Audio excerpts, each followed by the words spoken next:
ప్రసాదం తనుతే మహ్యం చంద్రఘంటేతి విశ్రుత. అమ్మవారిని చంద్రఘంట అని పిలుస్తారు. ఎందుకంటే తల మీద చంద్రవంక ఘంట ఆకారంలో ఉంటుందన్నమాట. అందుకని చంద్రఘంట అని పిలుస్తారు. ఆ తల్లి నన్ను అనుగ్రహించుగాక అని ధ్యాన శ్లోకం. ఆ తల్లికి మీరు చూస్తే కనుక 10 భుజాలు ఉంటాయి. ఇదిగో ఇక్కడ చూపిస్తున్నట్టు. అందులో 5 భుజాల్లో ధనస్సు, బాణం, ఖడ్గం, గద, త్రిశూలం అలాంటి ఆయుధాలు ఉంటాయి. ఇంకొక 3 ఏమో కమండలం, అక్షమాల, కమలం ఉంటాయి. ఆ తర్వాత ఇంకొక 2 భుజాల్లో అభయహస్తం, వరదహస్తం చూపిస్తుంది. అది ఆ తల్లి స్వరూపాన్ని అనమాట. మీరు ధ్యానించేటప్పుడు ఇలా ధ్యానించాలి. ఈ బొమ్మలో ఒక చిత్రమైన విషయం ఉంది. నాకు ఈ బొమ్మ చూడగానే ఎప్పుడు మా నాన్నగారు గుర్తొస్తారు.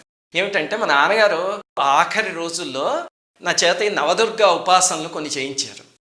అప్పుడు ఎలా ధ్యానం చేయాలో నేర్పించడానికి ఇదిగో గీతా ప్రెస్ వాళ్ళ నవదుర్గల పుస్తకం తెప్పించారు. చాలా ఉపయోగకరమైన పుస్తకం, అందరూ కొనుక్కోండి. 10 రూపాయలు 15 రూపాయల పుస్తకం, చాలా ఉపయోగం.